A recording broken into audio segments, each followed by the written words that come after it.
Let's talk about the pressure that's on Big Ben here. This is a team that does not run the football practically at all. 83% of their yards the last 5 weeks have come through the passing game. They're now playing a game in which they are heavily favored based in part on Cleveland losing its coach and other things. I feel like there's a lot of pressure on Roethlisberger here. What do you think?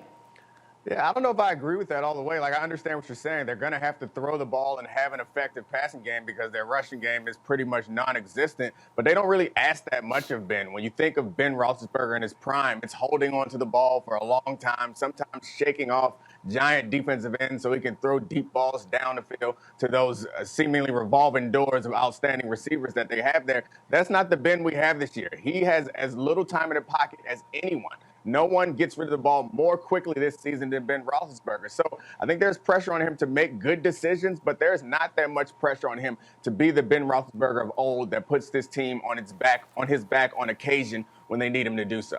They rested him last week. Damien, what do you expect from Roethlisberger Sunday night against a Browns defense that has struggled defending the pass?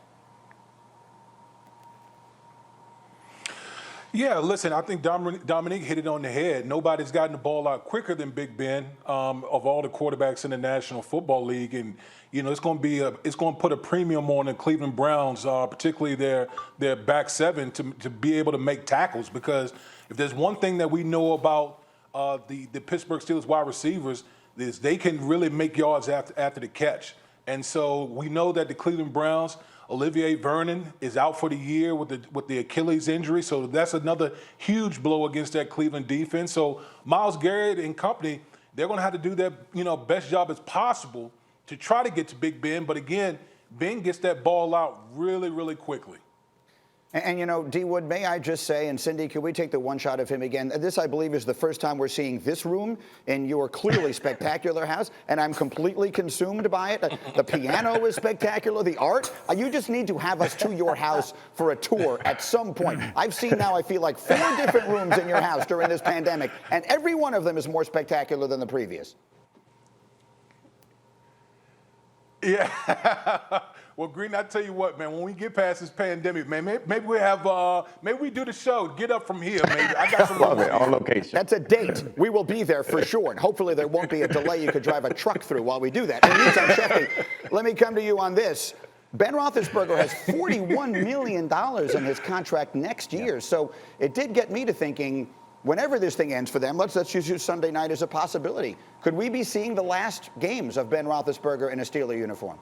No, Greeny, he fully intends to come back and play next year. And again, Pittsburgh has always gone to him when it needed cap relief, and I would imagine that would be the same situation again now. But I saw that caption there, Ben Roethlisberger under contract, under pressure. Look, I think he, at this stage of his career, has an understanding and an appreciation, as he talked about, that he doesn't know that he will ever get an opportunity like this ever again. Last year, he was knocked out for the year with an elbow injury. This year, the team struggled and limped towards the finish line. Next year, he will be another year older. He fully intends to play next year. That is his plan.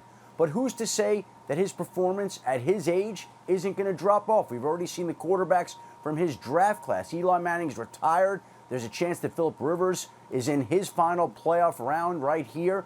And so who knows how many more opportunities Ben Roethlisberger will get at the postseason. Who knows if this will be the last time that he advances to the postseason. And I think he's wise enough to recognize that these opportunities are few and far between. They're limited, and this could be it for him right here. Feels like a changing of the guard there. Thank you for watching ESPN on YouTube. For live streaming sports and premium content, subscribe to ESPN+.